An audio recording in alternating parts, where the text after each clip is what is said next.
মুভিটি শুরু হয় প্রধান চরিত্র ইচিরোকে দিয়ে। যদিও ইচিরো বয়সে বেশ বৃদ্ধ, তবুও তিনি এই ছবির মূল নায়ক। পরিবারের জন্য তিনি কঠোর পরিশ্রম করেন, অথচ তার পরিবার তাকে বিন্দুমাত্র শ্রদ্ধা করে না। সবাই মনে করে যে তাদের এই সাধারণ ও মাঝারি মানের জীবনের জন্য ইচিরোই দায়ী। তিনি যদি আরেকটু কষ্ট করতেন তবে তারা অনেক সুখী হতে পারত।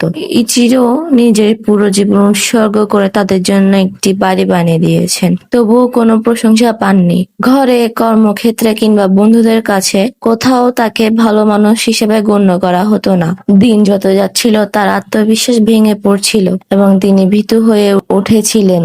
এর মধ্যে তার স্বাস্থ্য খারাপ হয়ে পড়ে এবং হাসপাতালে পরীক্ষার পর জানা যায় যে তার ক্যান্সার হয়েছে। এই খবর শুনে চির দিশেহারা হয়ে নিজের পরিবারকে ফোন করেন, কিন্তু তার ছেলে, মেয়ে কিংবা স্ত্রী কেউই তার ফোন ধরে না। তিনি নিজের এই তীব্র দুঃখ কারোর সাথে ভাগ করে নিতে পারছিলেন না এবং পরিবারের এবং উদাসীনতায় অন্তত ক্ষুব্ধ হন। ঘরে ফিরে তিনি অসুস্থতার কথা বলতে চেয়েছিলেন, কিন্তু পরিবারের কাউকে আগ্রহী না দেখে নীরবে বাড়ি ছেড়ে বেরিয়ে যান। পথে যেতে যেতে ইচিরো একটি কুকুরকে দেখতে পান। দুঃখের সাগরে ভাসতে থাকা ইচিরো কুকুরটিকে বেশ ভালোবেসে ফেলেন এবং কুকুরটিও তার প্রতি খুব আসক্ত হয়ে পড়ে। তিনি প্রতিদিন তাকে খাবার দিতেন ও সময় কাটাতেন। কুকুরটি যেন তার পরিবার হয়ে উঠেছিল। কিন্তু ইচিরোর স্ত্রী বিষয়টি জানার পর তাকে হুঁশিয়ার করে দেন যে বাড়িতে থাকতে হলে কুকুরটিকে দূরে কোথাও ছেড়ে আসতে হবে। অনিচ্ছা সত্ত্বেও তিনি কুকুরটিকে ছাড়ার চেষ্টা করেন, কিন্তু কুকুরটি তাকে ছেড়ে যেতে রাজি হয়নি। বাধ্য হয়ে ইচিরো সিদ্ধান্ত নেন যে তিনি রাতে আর বাড়ি ফিরবেন না এবং কুকুরের সাথে বাইরেই সময় কাটাবেন। তিনি একটি বারের বাইরে দাঁড়িয়েছিলেন। সেখানে তার মতো এক বিচলিত তরুণ ছেলে দাঁড়িয়েছিল। তারা দুজনে কোনো কথা না বলে চুপচাপ বসেছিল। এমন সময় হঠাৎ তারা আকাশে একটি উজ্জ্বল আলো দেখতে পায়। তারা অবাক হয়ে উপরে তাকালে দেখতে পায় একটি অদ্ভুত আকাশযান আসছে, যা কোনো মানুষের তৈরি হতে পারে না। ইচিরো এবং পাশে থাকা ছেলেটি বুঝতে পারে যে এটি একটি ভিনগ্রহের যান। কিছু বোঝার আগে মহাকাশটি তাদের উপর এসে ভেঙে পড়ে এবং ইচিরো মারা যান। এরপর দৃশ্যটি ইচিরোর মনের ভিতরে চলে যায়, যেখানে তার স্মৃতির নানা দৃশ্য ভেসে উঠতে দেখা যায় এবং তার শরীরের নানা পরিবর্তন ঘটতে থাকে। হঠাৎ ইচিরো চোখ খোলে। অবাক হয়ে দেখা যায় যে তিনি বেঁচে আছেন এবং এলিয়েন শিপটি ভেঙে পড়ার কোনো চিহ্নই সেখানে নেই। সবকিছু এমন স্বাভাবিক মনে হচ্ছিল যেন আগের রাতে কিছুই ঘটেনি।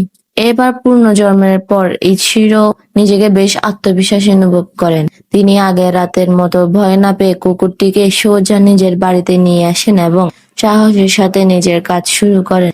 ইচিরো নিজেও অবাক হচ্ছিলেন যে তিনি আর আগের মতো ভয় পাচ্ছেন না কেন।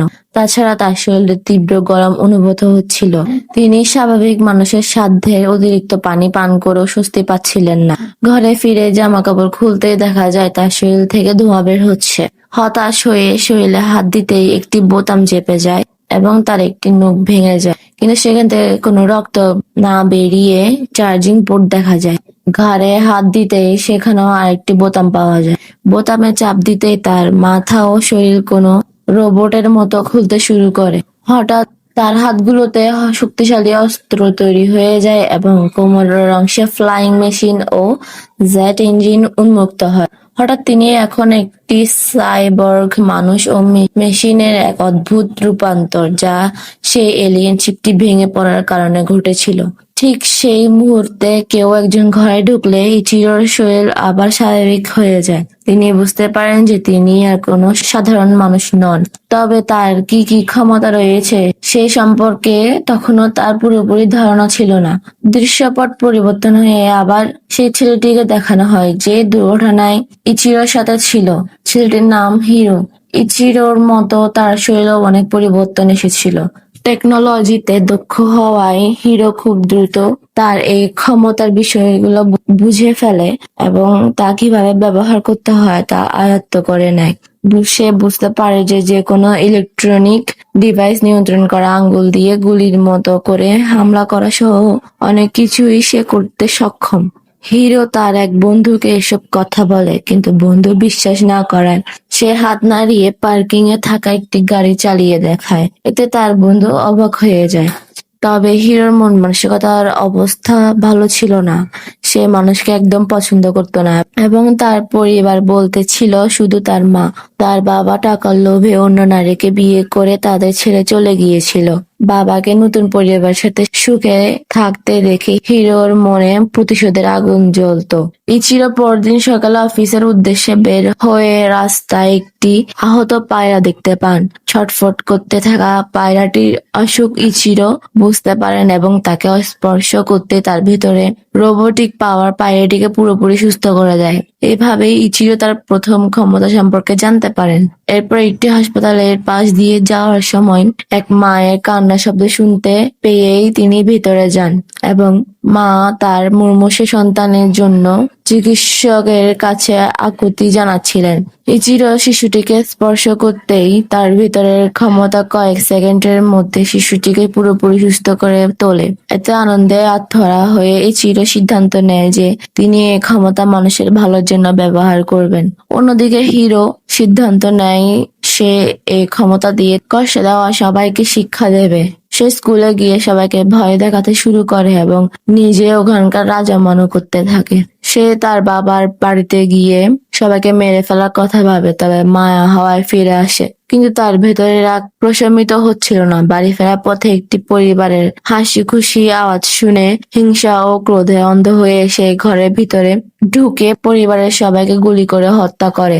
এই হত্যাকাণ্ডের খবর ছড়িয়ে পড়লে হিরোর বন্ধু বুঝতে পারে যে এটি হিরোর কাজ, তাই সে তার বন্ধুর সাথে সম্পর্ক ছিন্ন করে। এরপর ইচিরোর বাড়িতে তার ছেলে মেয়ে ও স্ত্রীর মধ্যে আবারও অশান্তি শুরু হয়। এবার ইচিরো সবাইকে জানিয়ে দেন যে তারা যেভাবে খুশি বাঁচতে পারে, তিনি আর কাউকে বাধা দেবেন না। তবুও সন্তানরা তাকেই সবকিছুর জন্য দায়ী করে। ইচিরো ঘরে গিয়ে কাঁদতে শুরু করলে দূর থেকে অন্য একজনের কান্নার আওয়াজ তার কানে আসে। কারো তীব্র কষ্টের আওয়াজ পেয়ে ইচিরোর ভেতরে জেট ইঞ্জিন অন হয়ে যায় এবং তিনি উড়ে সেই কান্নার জায়গায় পৌঁছান। সেখানে ছিল হিরোর সেই বন্ধুটি। ছেলেটি ইচিরোকে দেখে বুঝতে পারেন যে ইচিরো এই ক্ষমতা ভালোর জন্য ব্যবহার করছেন। সে ইচিরোকে বলে হিরো খুব শক্তিশালী হয়ে গেছে এবং তাকে থামানোর ক্ষমতা শুধু আপনারই আছে। ইচিরো লড়াই করার নিয়ম না জানলে নিজেই তাকে প্রশিক্ষণ দিতে শুরু করে, কিভাবে উঠতে হয়, কিভাবে নিশানা বানাতে হয় এবং ক্ষমতা ব্যবহার করতে হয়। প্রশিক্ষণ চলাকালীন ইচিরো ভুলবশত স্পার্কলিং ওয়াটার পান করে ফেলেন, যার ফলে তার শরীর সাময়িকভাবে অকার্যকর হয়ে পড়ে। তখন বোঝা যায় স্পার্কলিং ওয়াটার তার এই সাইবর্গ বডির ক্ষতি করে। এদিকে সিসিটিভি ফুটেজ দেখে পুলিশ হিরোকে ধরতে গেলে সে সবাইকে হত্যা করে পালিয়ে যায়। তাকে সিরিয়াল কিলার হিসেবে ঘোষণা করা হলে তার মা লজ্জায় আত্মহত্যা করে। মায়ের মৃত্যুর খবর পেয়ে হিরো চরম ক্ষিপ্ত হয়ে ওঠে। সে সবার ইলেকট্রিক ডিভাইস হ্যাক করে ইন্টারনেটের মাধ্যমে মানুষকে হত্যা করতে শুরু করে। পুরো শহরে আতঙ্ক ছড়িয়ে পড়ে। ইচিরো ঘটনা বুঝতে পেরে তার পরিবারকে ফোন ও টিভি থেকে দূরে থাকতে বলেন, কিন্তু তারা তা শুনেননি। হিরো এবার শহরের সবাইকে মেরে ফেলার পরিকল্পনা করে। তখন তার এক বান্ধবী এসে তাকে থামানোর চেষ্টা করে এবং বোঝায় যে সে ভুল করছে।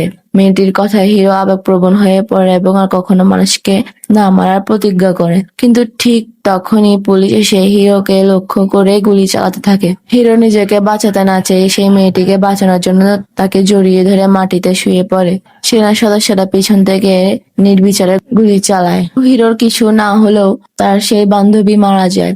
একমাত্র প্রিয় মানুষকে হারিয়ে হিরো পুরোপুরি পাগল হয়ে যায়। সে পুরো শহরের স্ক্রিন হ্যাক করে বিজ্ঞাপন বোর্ডের সামনে দাঁড়িয়ে এলোপাতাড়ি গুলি চালাতে থাকে এবং হাজার হাজার মানুষকে মারতে থাকে। শহরের মধ্যে বিশৃঙ্খলার সৃষ্টি হয়। ইচিরোর বন্ধু ইচিরোর ডিভাইসের মাধ্যমে পুরো শহরের বার্তা প্রেরণ করে যে সবাই যেন তাদের মোবাইল টিভি বন্ধ করে দেয়, ফলে মৃত্যুর হারটা অনেকটাই কমে যায়।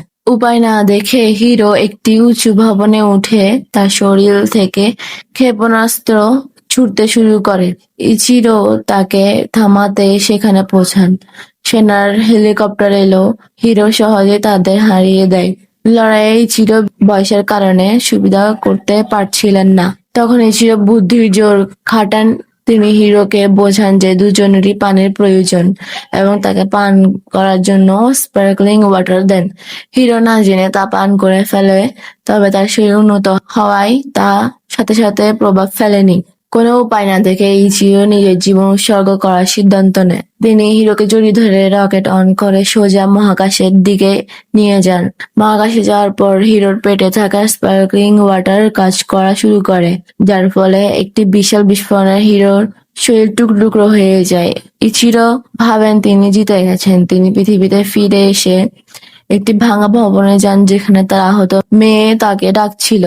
ইচিরো তাকে ভালো করতে গেলে হিরো পিছন থেকে আবার আক্রমণ করে। হিরো তার টুকরো হওয়া শরীরে জোড়া লাগিয়ে ফিরে এসেছিল।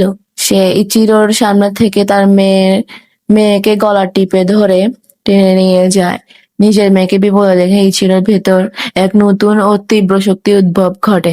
তিনি হিরোর কাছ থেকে তার মেয়েকে ছিনিয়ে নিয়ে একটি নিরাপদ স্থানে রাখেন এবং হিরোকে নিয়ে ভবন থেকে নিচে লাফিয়ে পড়েন।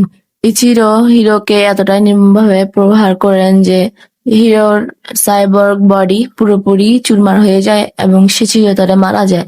এরপর ইচিরো ফিরে এসে তার মেয়েকে সুস্থ করে তোলেন।